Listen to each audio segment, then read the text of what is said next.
Good evening and thank you for joining me on Black News Tonight. I'm Marc Lamont Hill. One of the defendants accused of murdering Ahmaud Arbery taking the stand today. Travis McMichael used his 12-gauge shotgun to kill Arbery. And today he told jurors that he wanted to tell his side of the story. BNC's Drake Clark has the story.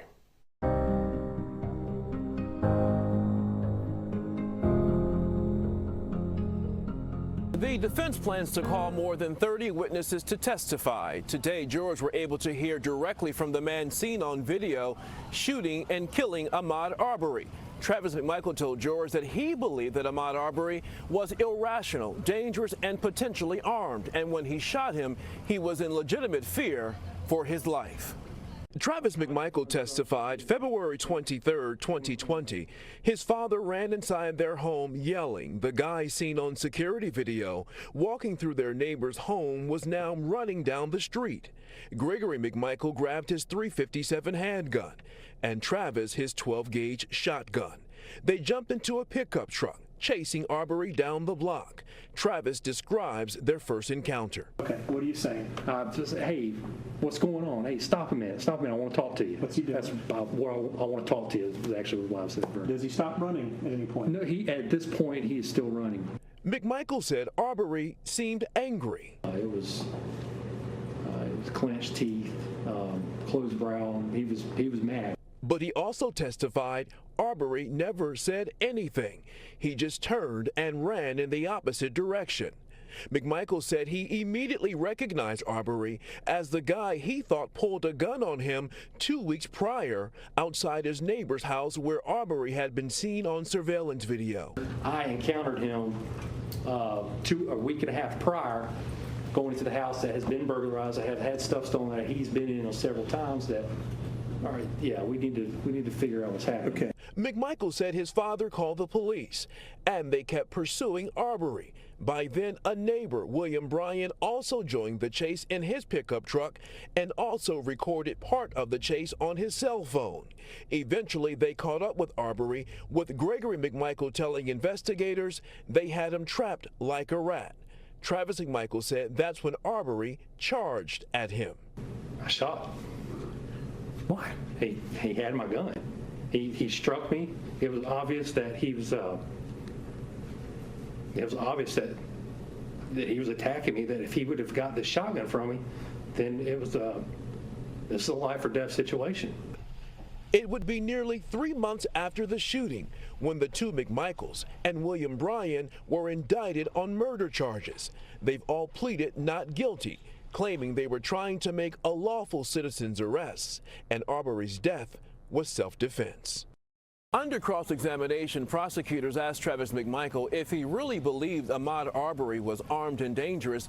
Why did he continue to pursue him? Why not wait for the police? McMichael said he wanted to identify Arbery to make sure he was in fact the neighborhood burglary suspect. Meanwhile, Wanda Cooper Jones, who sat and listened to the testimony, said this about Travis McMichael crying on the stand. She said, "At least he's alive. Imagine the tears we have shed." In Brunswick, Georgia, I'm Drake Clark for Black News Tonight. In a matter of hours, Julius Jones is set to be executed in Oklahoma, but the governor, Kevin Stitt, could still spare his life. The state's Pardon and Parole Board recommended granting Jones clemency since there are questions, significant questions about his innocence. There's also scrutiny of the state's death penalty protocol. Executions in Oklahoma were suspended in 2015 after several botched lethal injection procedures. The state chose to resume the injections on October 28th. Students across Oklahoma held walkouts today protesting the execution of Jones. Others gathered at the Capitol, making last-minute pleas to Governor Stitt. A new poll is showing that support for Black Lives Matter is declining. The polls, which were done by Civics, show that only 43% of participants still support the movement, 44% oppose it, and 11% are indifferent. The poll tracked participants' feelings about BLM from April 2017 to November 2021. Support peaked in June 2020 after the death of George Floyd. It began to dwindle in August 2020 following the shooting of Jacob Blake. Analysts say the decline shows where Black and white Americans stand on the issues of race. And now, an earth-shattering development announced just hours ago. A Manhattan district attorney says he plans to ask for the exoneration of 2 men convicted for the 1965 assassination of human rights leader Malcolm X. The New York Times is reporting that prosecutors believe the FBI and the New York Police Department withheld key evidence in the case, and that convictions for 83-year-old Muhammad Aziz and the late Khalil Islam should be thrown out. Quoting the New York Times here, quote, "These exonerations represent a remarkable acknowledgement of grave errors made in a case of towering importance." The exonerations come as a shock to many. And joining us now to discuss this revelation is historian, journalist, and activist Abdur-Rahman Muhammad. My brother, good to see you as always. Welcome to Black News Tonight. Help us understand, what does this all mean? What does it mean to exonerate these 2 men? Well, thank you for having me, Mark. It's always a great pleasure. What it means is that the government is finally acknowledging what we historians and researchers have known for many, many decades now, that the U.S. government sent to prison for 20 years 2 innocent men that they knew were innocent. We have shown in our documentary and evidence that we presented to Cyrus Vance, the Manhattan District Attorney, Cyrus Vance Jr., that the government knew who was involved in the assassination of Malcolm X and allowed 2 innocent men to go to prison for up to 20 years. One brother was 22 years, and it is one of the most appalling injustices that we find in our history. So one of the interesting things here is not just that the DA or the prosecutor or even the FBI withheld information. It's that one of the men, born, I believe, Talmadge Hayer, also known as Thomas Hagen, also known as Mujahid, Abdul Halim, he said, "I did it," but these other men didn't do it. And he attempted to direct the government and the public to the people who actually killed Malcolm X, who were his accomplices. So there was really no room here for confusion about who did what. That's correct. But in 1978, a judge ruled that Talmadge Hayer took too long in the first instance. In the second instance, that he didn't have any corroboration for his claims in those affidavits. And the real truth of the matter was that there was no political will to bring justice to this case. What does it mean to exonerate these men now? Men who spent decades in prison, people who literally, people died without getting justice, without being vindicated. What does it mean now? I get the symbolic gesture of it, but what does it mean as a practical matter to exonerate these men? Well, I think it means 2 things. I mean, on the one hand, it's important for the legacy of these 2 men and what it means to their families to not have to live with the stigma of having a relative involved in the assassination of Malcolm X. That's number one.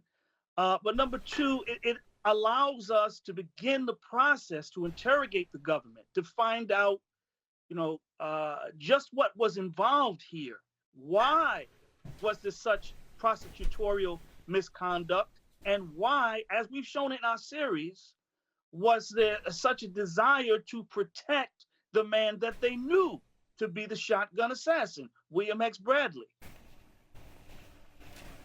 That's another important point. And of course, William X. Bradley, part of the Newark Mosque of the Nation of Islam. He was a brother who died right as you were on his heels, as you talk about in the series. In the series you're talking about is Who Killed Malcolm X, which is still available on Netflix. It's a powerful, wonderful series that everyone should watch. This is also, to me, and this is just my opinion, I'm curious about yours, an opportunity for the United States government to look as if it has righted a wrong. The U.S. government can say, hey, we are exonerating people, we have found the truth and we're holding it up. But if we don't scrutinize this, it will divert our attention from the fact that the United States government was likely involved in the assassination, that it was likely involved in the cover-up. And so they're not finding the truth in clearing someone's name. They're still positioning themselves as the arbiters of right and wrong, when in fact they are probably the creators of much of this mess. Well, we're waiting to see what they present tomorrow, what new evidence they may have found. Here's the thing, Mark. We know for a fact that there were 9 undercover FBI informants in the Audubon Ballroom, February 21st, 1965, the afternoon that Malcolm X was assassinated. We also know that there was an undercover police officer by the name of Gene Roberts who worked for the Bureau of Special Services. All of these witnesses filed reports and were present and saw what happened, and none of them they not only were not called to the stand in the defense, but they weren't even acknowledged to be there and never revealed to either team in the case. Abdur-Rahman, this is a stunning development, and there's a lot to unpack here. I promise at Black News Tonight we're going to continue to cover this as more information comes out tomorrow, and in the subsequent days we're going to cover this. We're going to also try and talk to everyone who's connected to this, because this is mind-boggling, and this completely shifts the historical narrative. Again, people on the streets, people on the ground have been saying this for decades, but now we have some official corroboration of this, and hopefully that can help us continue to unravel this ball of confusion, dishonesty, and state-sponsored violence. Abdur-Rahman Muhammad, thank you so much for joining me as always, my brother. We'll be sure to have you back very, very soon. Everybody, be sure to join the conversation yourselves, because we want to hear from you. Head over to our BNC Instagram and Twitter pages. Let us know how you feel. Also visit our website, bnc.tv, and subscribe to the YouTube page to check out clips from the show.